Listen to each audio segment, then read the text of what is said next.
Raven সিনেমাটি ইকবাল ভাইয়ের সেরা নির্মাণ। তুফানের গল্প জানি না, কিন্তু আমাদের ছবিটা অনেকটা স্ট্রং, মেকিংও অনেক ভালো হয়েছে। আমাদের ছবিটি একদমই কমার্শিয়াল, নাচে গানে ভরপুর মশলাদার সিনেমা, যেখানে ডান্স আইটেম আছে, সেই সঙ্গে ধুমধারাক্কা অ্যাকশন আছে। আমি স্ট্রংলি বিশ্বাস করি এখন পর্যন্ত ইকবাল ভাইয়ের যতগুলো সিনেমা রিলিজ হয়েছে এর মধ্যে এই সিনেমাটি তার সেরা নির্মাণ। নিউ সুপারস্টার জিওল রোশন অসম্ভব সুন্দর একটি মন্তব্য করেছে dashing hero young star new superstar Ziaul Roshan ভাই। রেভেন সিনেমার ব্যাপারে সুপারস্টার রোশন ভাইয়ের কাছে জানতে চাওয়া হলে রোশন ভাই এইভাবেই মন্তব্য করে। তো প্রথমে সুপারস্টার রোশন ভাই যেটি বললেন যে ইকবাল ভাই এর আগে যতগুলো সিনেমা রিলিজ করেছে তার ওই সিনেমাগুলোর থেকে রেভেন সিনেমাটি হয়েছে সেরা নির্মাণ। 100% রাইট কথা বলছে জিওল রোশন ভাই। মোহাম্মদ ইকবাল সাহেব তার ক্যারিয়ারে যতগুলো সিনেমা নির্মাণ করেছেন তার ক্যারিয়ারের বেস্ট সিনেমা হতে যাচ্ছে এই রেভেন সিনেমাটি। আমরা বাংলা সিনেমার ক্ষেত্রে কি দেখি, একদিক না একদিক থেকে ঠিকই পিছিয়ে থাকে, বাট এই রেভেন সিনেমা কোনো দিক থেকে পিছিয়ে নেই। নাচে গানে অ্যাকশন দিয়ে ভরপুর এই রেভেন সিনেমাটি, সব দিক থেকে এগিয়ে আছে এই রেভেন সিনেমাটি। আচ্ছা যাই হোক, এরপর রোশন ভাই যেটি বললেন যে তুফানের গল্প জানি না, বাট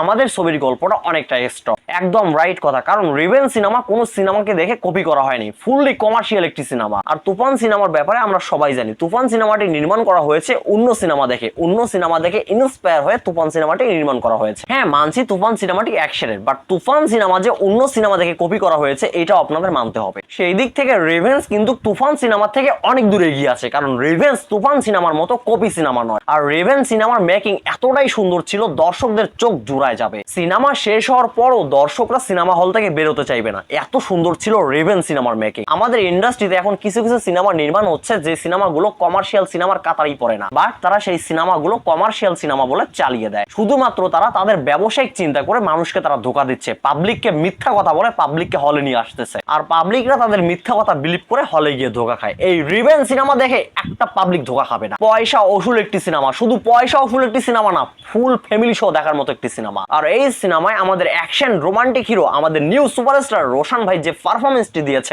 আপনি যদি রোশন ভাইকে পছন্দ নাও করেন, আপনি যদি রোশন ভাইয়ের সিনেমা নাও দেখে থাকেন, আপনি যদি রোশন ভাইকে হেটও করেন, এই সিনেমাটি দেখার পর আপনি রোশন ভাইয়ের অন্ধভক্ত হয়ে যাবেন। আমি জোর গলায় বলতে যাচ্ছি বুবলি এবং রোশন ভাইয়ের ক্যারিয়ারের বেস্ট সিনেমা হতে যাচ্ছে রেভেন সিনেমাটি। আর বাংলা সিনেমা প্রেমীদেরকে আমি জাস্ট একটি কথাই বলবো, জীবনে অনেক সিনেমায় দেখেছেন এইরকম নাচে গানে ভরপুর, এইরকম অ্যাকশনে ভরপুর সিনেমা আপনারা একটাও দেখেননি, এইবার দেখবেন ঈদে। ইয়েস, এইবার কোরবানি ঈদে দেখবেন। আর একটি কথা বলি, রেভেন সিনেমার মতো ফুললি মশলাধারী কমার্শিয়াল সিনেমা আমাদের বাংলাদেশ ফিল্ম ইন্ডাস্ট্রি তার একটাও হয় না। এটাই প্রথম, এটাই শেষ। বাংলাদেশে এবার নতুন করে ইতিহাস সৃষ্টি করবে রেভেন সিনেমাটি। পরিশেষে আরেকটি কথা বলি, এই রেভেন সিনেমাটি দেখার পর আপনারা কেউ ধোঁকা খাবেন না। আপনি সিনেমা দেখার পর আপনার ফুল ফ্যামিলির সঙ্গে নিয়ে এসে সিনেমা আবারও দেখবেন। তো যাই হোক, এবারের কোরবানি ঈদ কাঁপাবে, ইয়েস এবারের কোরবানি ঈদ কাঁপাবে এই রেভেন সিনেমাটি। তো ভাই ব্রাদার, এই রেভেন সিনেমাটি দেখার জন্য আমি অনেকটা এক্সাইটেড হয়ে আছি। আপনারা কারা কারা অনেকটা এক্সাইটেড হয়ে আছেন আপনাদের মূল্যবান মতামত কমেন্টে বলবেন।